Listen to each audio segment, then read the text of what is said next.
like putting things off, like people put off bills True. thinking that what they're not coming for you. Right. Put off major decisions Yeah. thinking that what you don't have to deal with it. I've only found this, that when you finally have to deal with it, it's worse. It's worse. Whatever it It's was, so true. it is bigger. Yeah. It is worse. It is more stressful. Yeah. And probably the majority of people are like, why didn't I just deal with this? Well, hey there, you're watching What Was That About? Thank you for joining us for today's episode. I hope you're doing well. My name is Moses Khan. I am with Dr. Tony Soldano, lead pastor here at All People's Church. How you doing, Pastor? Good. Welcome back. Thank you. It's good to have you back in the chair. It's good to be back. It's been a while. I must say. Back working. Working, yes, I was away. Working. Because I got married. Bam. Really? I hadn't heard. Yeah. Congratulations. Thank you, father-in-law. People congratulate me. I'm like, why congratulate me? But anyway, congratulations to you. Thank you. It's good to be back. We had a great time. We went to Mexico. It was beautiful. Awesome. And we're Must glad be we nice. came back. You know, God is so good. Must be nice. Because we came back during the week that we are having this heat wave in the middle of September. And So you went from Mexico to Mexico. basically, I love this weather. it's amazing. Let's carry on to December 25th, maybe 24th. 24th. And then we'll start again There you go. January 3rd. Third. How about that? I like it. I love it. I like it. Hey, we're talking about leadership today. Yeah, we're kind of blending into my channel a bit, but hey, Yeah. We did an episode on your leadership channel. we did. Watch that. We did. Follow Pastor Tony's leadership On page. IG and YouTube. Did you just say IG? IG. Oh my goodness. I'm also on TikTok. Let's go. Come on. That's awesome. Okay, yeah, your leadership page is doing great. Please follow him, like, subscribe, do all that good stuff. We want to talk about avoidance. Yeah, Leadership avoidance. leadership avoidance. You had a great title. I'll do it tomorrow. I'll do it tomorrow. The art of procrastination. Oh, man, how many times have I said, yeah, I think I'll do that tomorrow.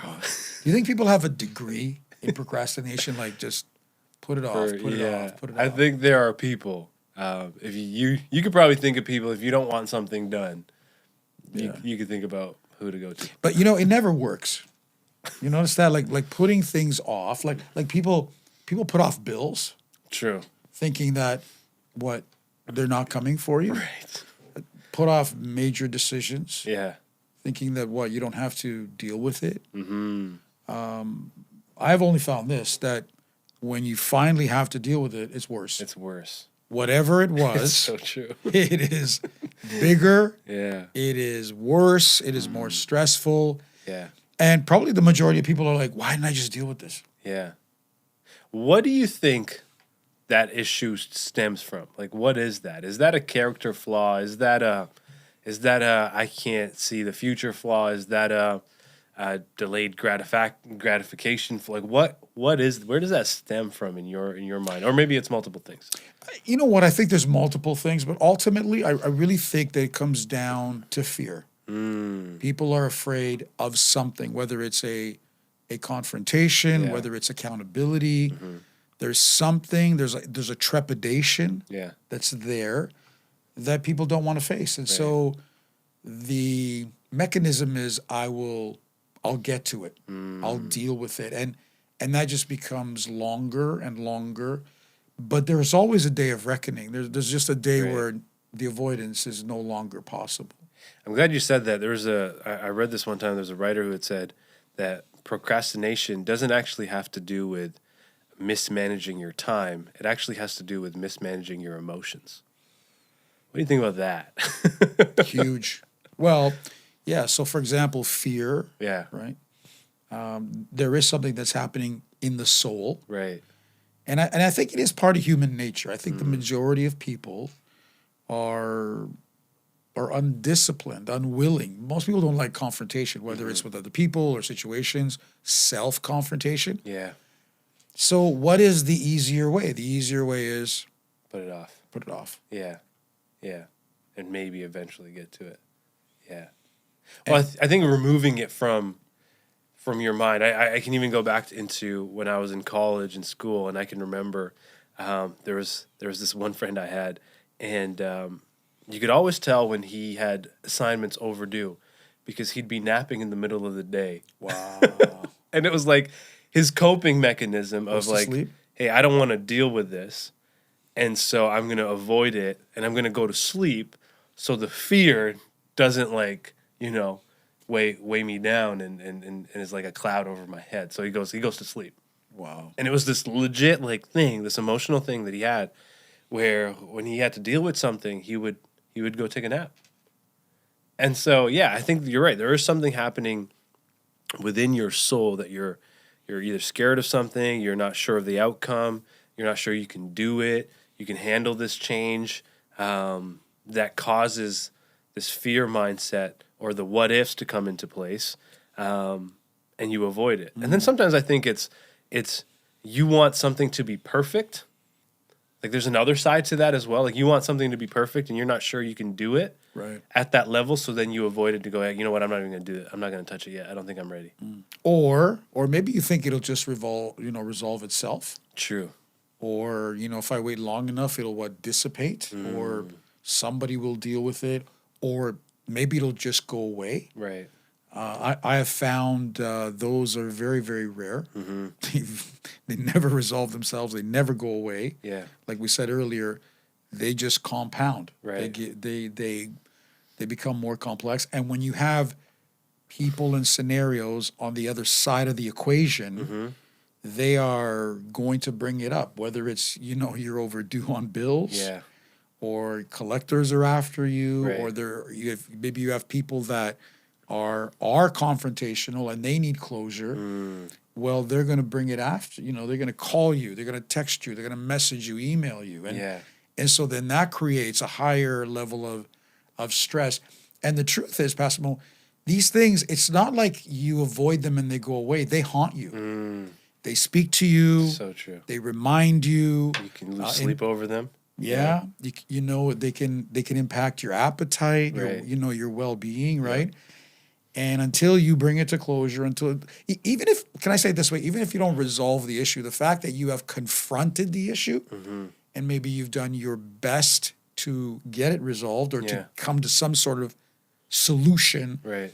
will actually reduce your stress. Yeah. Because most people, we counsel a lot of people, we talk to people, whether Yeah. it's in leadership or what have you. The majority of people know what they need to do. Right. It's not like they don't have the answer. It's true. It's they don't want to do Yeah. what they know they should do. Right. Yeah, for sure. So you're right. It doesn't even have to do with, I think, negative things. Sometimes it can even have to do with, positive things. Like they know the right thing to do. I think the easy one to pick on, and it's probably an overused example, but even the idea of getting in shape, eating healthy, everybody knows the right things to do, but they just don't either feel like doing it. They're scared of the change. Because that does require change. You got to change your habits. You got to change your schedule. You got to change what food you bring into the home, right? To use eating and getting healthy as an example.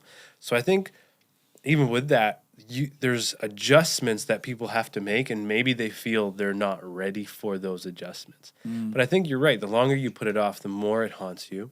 And I think if you're not on top of things like that, you actually rob yourself of growing in capacity. To actually grow as an individual and as a leader who can handle more pressure. Like how do you actually grow in that unless you do things when they're supposed to get done? Right. Yeah. But this becomes a pattern. And it's not, here's what's interesting. It's not that it's avoidance in one area. Yeah. It'll be avoidance in every area, right? Because you will learn this behavior. Yeah. When pressure comes, when stress comes, confrontation, I run. Yeah. I run. Right. I refuse to deal with what's in front of me. And really, it's a lack of discipline. It's a lack of discipline by, taking self-leadership, first of all, by the scruff of the collar and saying, hey, you're going to deal with this. Right. You are going to do what needs to happen. And by the way, sometimes we may not have the proper approach, the proper understanding.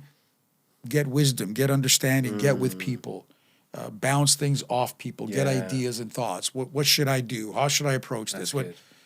So it's not like you have to, do it all yourself. But the thing you must do yourself is you have to start. Use the example of getting into shape. You have to start. You have to start by either getting a membership at the gym, Right. or getting a book, or watching something you have to do. Yeah. Going for a walk, you have to start, and then momentum begins to grow. And you know what happens? The fear, whatever that fear may be, and most fears, by the way, are unfounded. Like many times what people thought they would face, majority cases of the time, they don't face it. And so now you have this phantom that you're fighting. That becomes the battle as well. Once you confront it, then you deflate the phantom, Yeah.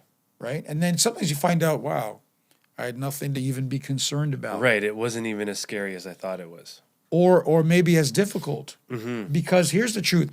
We then create scenarios and pictures in our mind, Pastor Moses, on the negative sense of, well, this is what will happen. Yeah. This is what they will say. Right. And so we create the nightmare scenario, Yeah. rather than saying, hey, what if it works out well? Right. What if it works out in a positive way?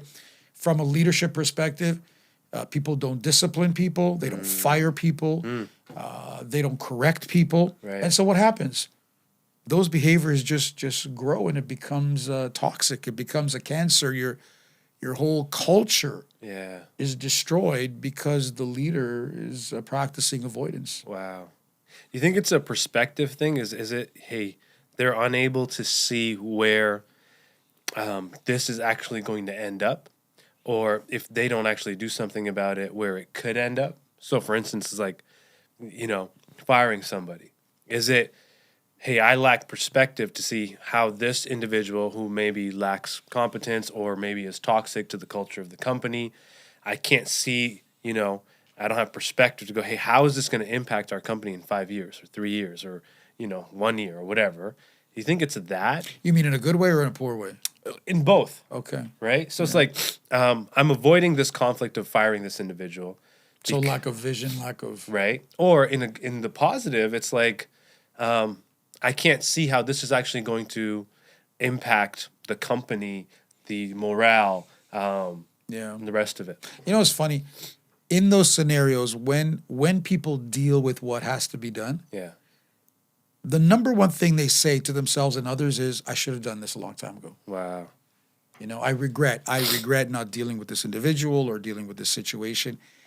And sure, that could exist, but I'm telling you, in most cases, right, people know what has to, and by the way, not only the leader, sometimes the colleagues and the peers, they know what has to be done. They know the decisions that need to be made. They know who's messing up and who's not pulling their weight in the decision. And they become demoralized. They become frustrated because leadership is not doing what has to be done. So everybody knows what has to be done. Yeah. And, usually it's one or two people that have the power to do it. Right.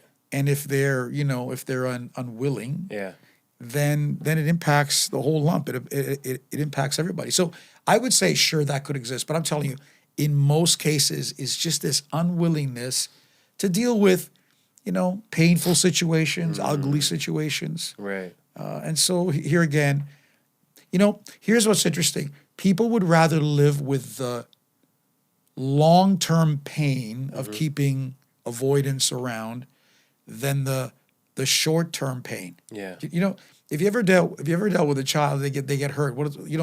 They cover that wound, and you're like, let me look at it. They're like, no. And then you want to disinfect it. And they don't, no, don't touch it, don't touch it. But if you don't touch it, it can become infected. It can become toxic. It can become incredibly dangerous. So that short-term pain, it's like, man, you just got to rip the Band-Aid off. You might have to take some hair with you, but the pain of that is much less than what you will face. Wow. In the long term, right? That's good. That's good. I can't help but think of Israel. So you're talking about short-term pain, but I think sometimes, even in making the right decisions, sometimes the pain lasts longer. There's a transitional phase where you're in the slumps, or if people are in business and they make the right decision, maybe their sales decline for a little bit before they see the increase. And I think when you think about leadership, it's also understanding that maybe there might be a period of us in the slumps, right? To quote David, we're in the valley. But we understand that we're going to come out. So I can't help but think about Israel because they are freed from 400 years of captivity. Right. And all they can do, because they don't like the transition, is complain and go, hey, we wish we were back in Egypt as slaves. Right. Right? Right. And it's like, I thought that was so interesting because these are individuals who are on their way to freedom. Right? They are free. They're free. They're free. And they're on their way to the promised land. Right. So, And they want to avoid that freedom. and they're complaining Yeah. about the transition, even though it's going to take them to the promised land and to the Right. freedom. Right. Wow. And so I think as leaders, Wow. we have to understand that there's sometimes grit involved, in those seasons of hey, we made the hard decision, and we're gonna have to stick it out a little bit, and we're gonna have to use some grit. We're gonna have to use some strength here and not lose heart and not give up, so that we can see the fruit of this decision. Yeah. In that particular example, what they're really saying is we'd rather live in slavery where we're told what to do, when to do it, Yeah. when to get up, when to go to bed, than face the responsibility of being, leaders. Yeah. And being entrepreneurial and having to make decisions. And in that case, hey, we're going to have to now trust God, that God will lead us. Yeah. At least over there, we knew what we were getting. It wasn't Right. a lot, but we knew what we were getting. Yeah. Who knows? And so here again, that fear of the future, Yeah. that fear of the unknown, people would rather live as slaves. Mm-hmm. And so sometimes, yeah, literally, can you imagine avoiding freedom, avoiding liberty, Yeah. because that comes at a cost? Right. That's wow. Yeah. Wow, that's over the top. That is over the top what you just said there. And, Yeah. like even, you talked about David. Well, didn't the nation of Israel for like some 30 days, did they just not avoid dealing with Goliath? I Yeah. mean, they just, they were there. Right. They heard all his blasphemy and sarcasm for 30 Yeah. days, but nobody would deal with him until David arrives and deals with it immediately. Immediately. Yeah. In a moment, the whole nation was liberated because somebody refused to procrastinate. Yeah. Somebody refused to wait one more day. I love that. He said, like, who is this? Yeah. We're going to deal with this now. Yeah. That's leadership. That's leadership. Yeah. That's so good. That's very good. Do you want to wrap it up here? Or you have any Let's other wrap thoughts? it up. I'm good. I'm good with that. That was really good. Don't avoid. Hey, listen, thank you for joining us for today's episode. Hey, let us know in the comment section what you think of this conversation, of this topic. Please subscribe, like this video, share this video. We just continue to grow on our YouTube page and our YouTube channel. We just thank you for your support. Again, don't forget to subscribe and follow Dr. Tony on his leadership page. We thank you so much for your support. Thank you for this conversation, Pastor. Thank you, sir. God bless you. We'll see you next time.